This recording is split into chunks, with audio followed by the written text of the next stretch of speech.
So ಎಲ್ಲ ಇಡೀ ಕರ್ನಾಟಕ ಜನತೆ ನಮ್ಮ ಇಂಥ ಒಂದು ಬ್ಲೈಂಡ್ ಆಗಿ ಕೂಡ ಒಂದು ಕನ್ನಡ ಬಗ್ಗೆ, ಕನ್ನಡ ಸಂಸ್ಕೃತಿ ಬಗ್ಗೆ ನೋಡಿ, ಮಂಡ್ಯದಿಂದ ಸಕ್ಕರೆ ನಾಡು ಮಂಡ್ಯದಿಂದ ನಮ್ಮ ಆಶ್ರಮಕ್ಕೆ ಬಂದಿದ್ದಾರೆ. ತುಂಬಾ ಖುಷಿ ಆಗುತ್ತೆ.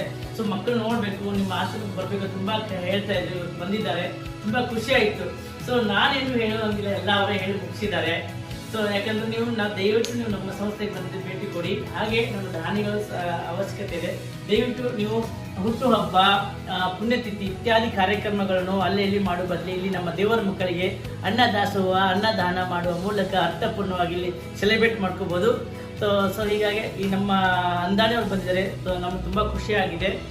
ಸೊ ನನಗಿಂತ ಅವ್ರನ್ನೇ ಕೇಳೋಣ ಏನು ಹೇಳ್ತಾರೆ ಅಂತ. ಓಕೆ ಸರ್, ನಿಮ್ಮ ಸೇವೆಗೆ, ನಿಮ್ಮ ಸಹಕಾರಕ್ಕೆ ಎಷ್ಟು ಕೃತಜ್ಞತೆಗಳನ್ನ ಹೇಳಿದ್ರು ಸಾಲದು. ನೋಡಿದ್ರಲ್ಲ ವೀಕ್ಷಕರೇ, ಯಾವ ರೀತಿ ನಮ್ಮ ಪ್ರಜಾಕಿರಣ ಸೇವಾ ಸಂಸ್ಥೆ ನಡೀತಾ ಇದೆ ಅಂತ. ಹುಟ್ಟು ಹಬ್ಬಗಳನ್ನ ಆಚರಿಸ್ಕೊಳ್ಳುವಂಥದ್ದು, ಏನೇ ಕಾರ್ಯಕ್ರಮಗಳು